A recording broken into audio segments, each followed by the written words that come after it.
बुद्धा अमृतवाणी ना चाहते हुए भी मन में आते हैं अश्लील विचार। बुद्ध की इस अमृतवाणी से विचारों में आएगा बदलाव।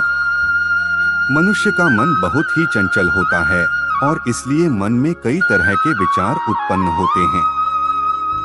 क्षण भर में ही व्यक्ति का मन कई चीजों को सोचने लगता है। इसलिए तो कहा जाता है कि मन को काबू करना आसान नहीं।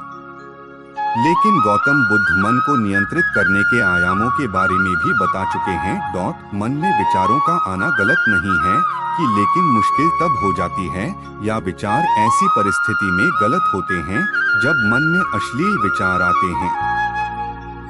कभी कभी तो ना चाहने के बावजूद भी मन में अश्लील विचार आते हैं। अगर आपके मन में भी ऐसे विचार आते हैं तो गौतम बुद्ध की इस कहानी से आपके विचारों में जरूर बदलाव आएगा।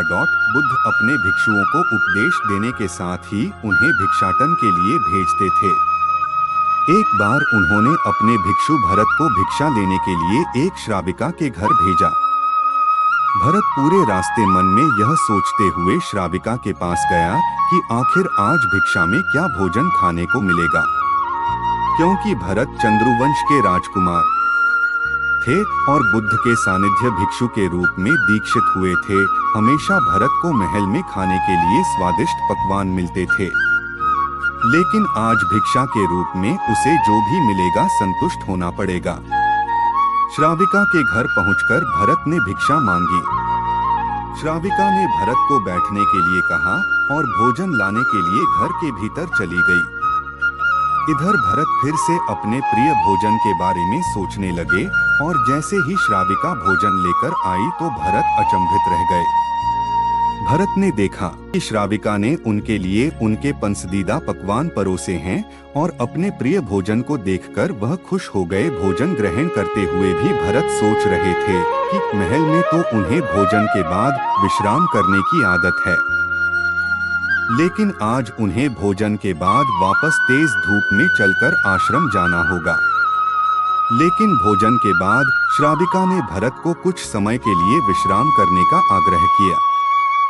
भरत फिर से खुश हुए कि आखिर आज उनके मन की सारी इच्छाएं कैसी पूरी हो रही है। इसके बाद भरत कुछ देर विश्राम करने लगे, लेकिन विश्राम करते हुए भी लेटे-लेटे वह सोचने लगे कि आज तो मुझे भोजन के बाद विश्राम करने को मिल गया, लेकिन ऐसा रोज-रोज नहीं होगा। जब भरत विश्राम के बाद उठे तो श्राविका ने कहा कि आप जब तक चाहे यहाँ ठहर सकते हैं।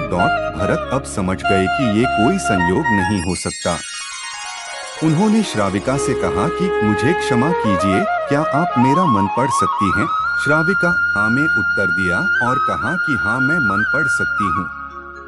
शुरू में यह कठिन था, लेकिन फिर मैंने स्वयं के मन विचारों को देखना शुरू किया।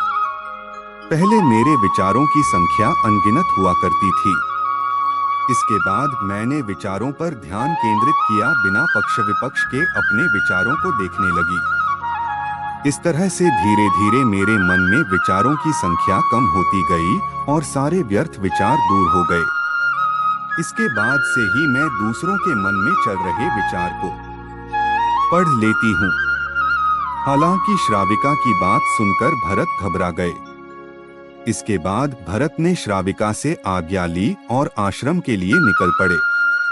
रास्ते में भी भरत फिर से मन में आए विचारों का स्मरण करने लगे कि श्राविका के बारे में उसके मन में अश्लील विचार भी आए थे। श्राविका ने उसे भी जान लिया होगा, वह मेरे बारे में क्या सोचती होगी। भरत खुद को लज्जित महसूस कर रहे थे। भरत ने आश्रम पहुंचकर गौतम बुद्ध से कहा कि अब मैं कभी भिक्षाटन के लिए नहीं जाऊंगा। बुद्ध ने भरत को पास बुलाया और कहा कि क्या हुआ है, तुम मुझे सारी व्यथा बताओ। भरत ने सारी बातें बुद्ध को बताई। इसके बाद बुद्ध ने कहा कि अगले 1 हफ्ते तक तुम भिक्षाटन के लिए उसी श्राविका के घर पर जाओगे, लेकिन तुम्हें इस बात का ध्यान रखना होगा कि कल भिक्षाटन के लिए जाते हुए तुम अपने चित्त को पूरे होश में रखना।